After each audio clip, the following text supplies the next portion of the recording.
আসসালামু আলাইকুম। আজ আপনাদের সাথে শেয়ার করব মাত্র একটি উপকরণ দিয়ে তিনটি আকর্ষণীয় নকশি পিঠা। তার জন্য প্রথমেই প্রয়োজন হবে আতপ চালের গুঁড়ির। আর আতপ চালগুলোকে খুব ভালো করে ধুয়ে ঘন্টাখানেক ভিজিয়ে তারপর ভাঙিয়ে নিয়েছি। এই আতপ চালগুলোকে অল্প অল্প নিয়ে পাতিলে দিয়ে তারপর এভাবে ভেজে নিতে হবে। যতক্ষণ না পর্যন্ত এভাবে ধোঁয়া বের হবে ততক্ষণ পর্যন্ত ভেজে নিতে হবে একদম মিডিয়াম তাপমাত্রায়। তারপর এই গুঁড়িগুলোকে একটি বলে নামিয়ে নিতে হবে। এভাবে সবগুলো গুঁড়ি ভেজে নিতে হবে। ভেজে নেওয়ার পর স্বাদ অনুযায়ী লবণ এবং ফুটন্ত গরম পানি দিয়ে এই গুঁড়িগুলোকে এভাবে মথে নিতে হবে। প্রথমে সামান্য অল্প অল্প পানি দিয়ে এই গুঁড়িগুলোকে মেখে নিতে হবে। তারপর এভাবে খুব ভালো করে মথে নিলেই কিন্তু এই মিশ্রণটি অর্থাৎ কাইটি রেডি হয়ে যাবে পিঠা বানানোর জন্য। তো এখানে পিঠা বানানোর জন্য কাইটি রেডি করার পর এভাবে মোটা করে রুটিগুলো বানিয়ে নিতে হবে।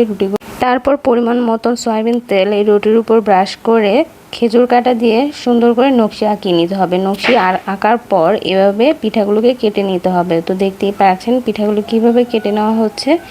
এভাবে কেটে নিলে কিন্তু খুব সহজে আপনারা এই নকশি পিঠা বানিয়ে নিতে পারবেন।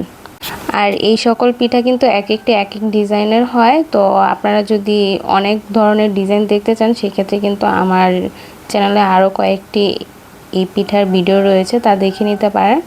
তো আশা করি আপনারা উপকৃত হবেন। তো পিঠা কেটে নেওয়ার পর এভাবে দাঁত কেটে নিতে হবে। তো এটা আপনারা কয়লার টিন দিয়েও কেটে নিতে পারেন। তারপর বানিয়ে নেব ঝিনুক পিঠা বা শামুক পিঠা বা চিরুনি পিঠা।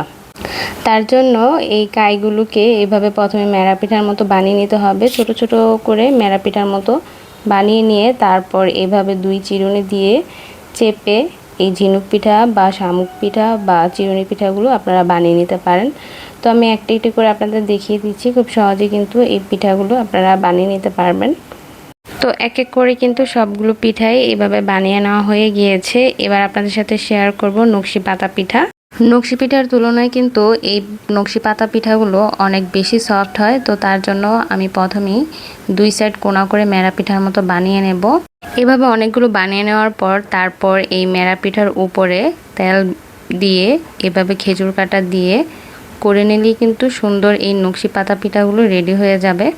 আপনারা কয়েকবার ট্রাই করলেই কিন্তু এই সুন্দর নকশি পাতা পিঠাগুলো বানিয়ে নিতে পারবেন। তো আমি আরেকটি করে দেখে দিচ্ছি যে কিভাবে পিঠাগুলো এই খেজুর কাঁটার সাহায্যে বানিয়ে নেওয়া যায়। আপনারা চাইলে কিন্তু বড় বড় সুই দিয়েও এই পিঠাগুলোকে বানিয়ে নিতে পারেন।